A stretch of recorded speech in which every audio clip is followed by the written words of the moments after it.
so much, Christine, for having me here today at Leading Moms. This is an incredible opportunity for me to be a part of this amazing lineup of women and to be a part of the audience and to hear everyone's inspirational stories.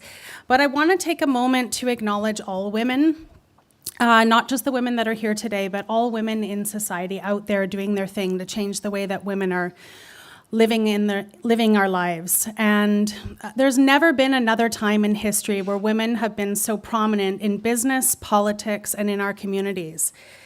And to the moms out there, I love seeing you with all your little ones, the brand new moms. I hear you, sisters. That's all I gotta say. Trying to start a business with children at your feet or trying to reincorporate yourself back into the corporate culture while you're a new mom is definitely a tough gig. But I think when you're a new mom, it's an incredible opportunity to really redefine what is important to you. And it was for me. And I think through history, we're seeing women pushing through success and moving themselves forward because they were willing to step outside of the box. And we definitely leverage inspiration from each other while we see these women stepping outside of their comfort zones. If we look at great leaders like Oprah Winfrey, she was the first African-American news anchor on television when she debuted on Nashville's WTVF, and Hillary Clinton was the first chair at the Legal Society Corporation in 1978.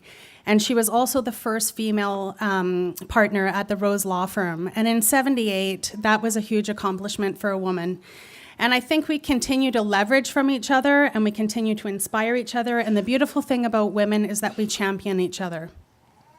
So I'd like to share with you a little bit about my stepping outside of the box, both professionally and personally. In 2007, I found out I was having a baby. And for anyone who knows me well, this was hugely stepping outside of the box. I'm going to go out on a bit of a limb here in a room full of women, mostly moms, and say, I didn't like kids. Fortunately or unfortunately, depending on how you look at it, I was married to a kid lover. And when I turned 35, he went like this, and he said, are we ever going to do this? And I knew that the pressure was really getting heavy, and I knew it was now or never. So I find out I'm having a baby, and I ended up having this young man. His name is Louise Green, and he rocks my world. Finding out about my pregnancy was absolutely terrifying. I was always the mom at the baby shower when they said, do you want to hold the baby? I'd be like, hell no, I don't want to hold the baby. I got to go to the bathroom.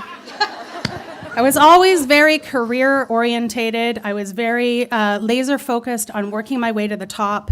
And when I found out I was pregnant, I was working at Vancouver's largest talent agency. I was working as their voice-over agent and commercial agent. And part of my job was to sit in front of actors and give them feedback from the producers.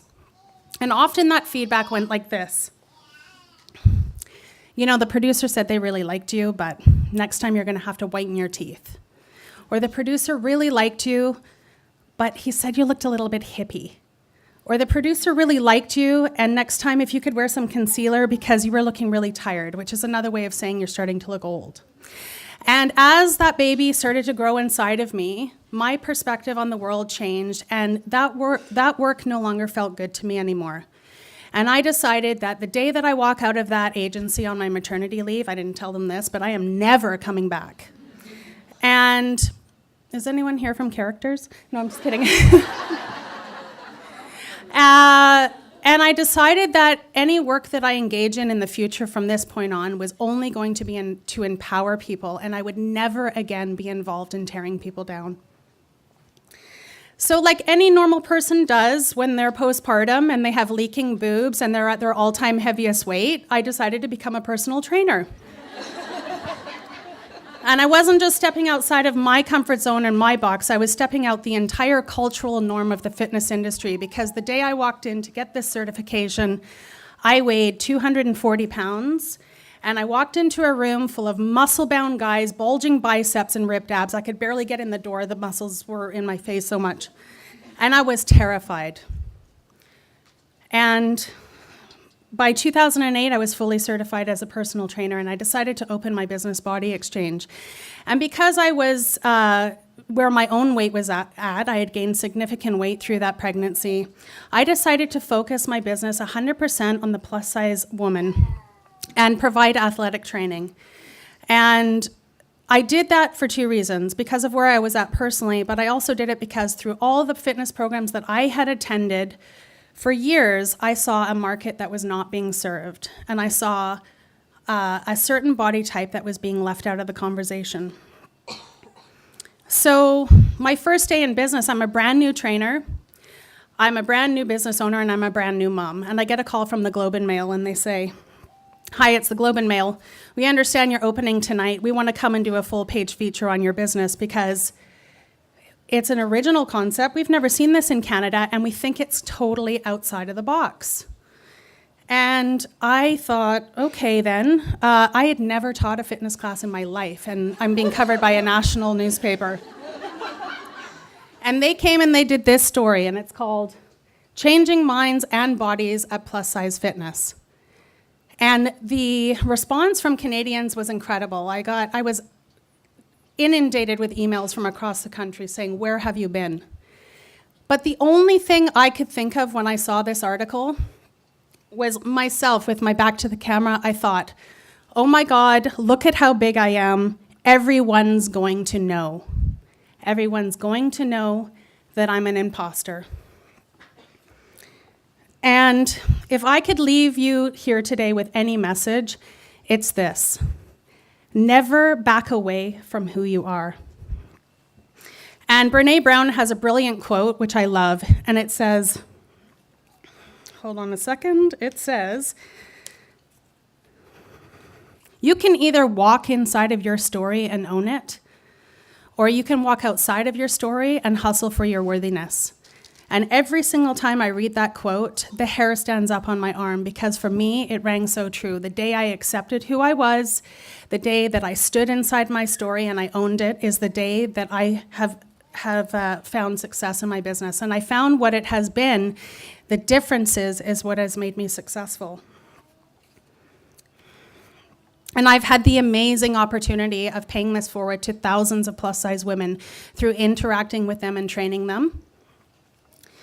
And if you think a 300-pound woman can't run a 5-kilometer race, or she can't run a 10K or a half marathon, or she can't climb to the top of the grouse grind like the rest of Vancouver can, or she can't put on a wetsuit and head to Tofino and jump up on a surfboard, I don't blame you for thinking that, because right now there's no visual representation in society, in media or advertising, that shows that this is possible.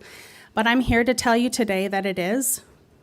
And I've watched women dramatically change before my eyes, because I believe when you provide the right environment and support, women are capable of doing anything. And that's not just plus-size women, that's every woman.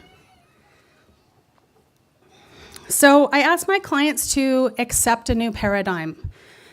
Many overweight women are put weight loss options in front of them. And my paradigm is different. I ask women to trust me, first of all. I ask women to find acceptance within themselves. I ask them to stand inside their own story, because it's what has changed my life. And I ask them to live limitlessly. And when they're in that environment, they sincerely find their greatness. And I've taken my career to the next level. I'm now writing for major publications on the subject of athleticism at any size. And because I stepped outside of my box, and ask my clients to do the same, I see this happening and working for women of all sizes. And I truly feel like this is just the tip of the iceberg. And by the way, I just want to tell you, did I get flagged yet? Yeah? I just want to tell you, standing before you today was completely outside of my box. It was both terrifying and electrifying, and I just want to thank you for being such a great audience. Thank you.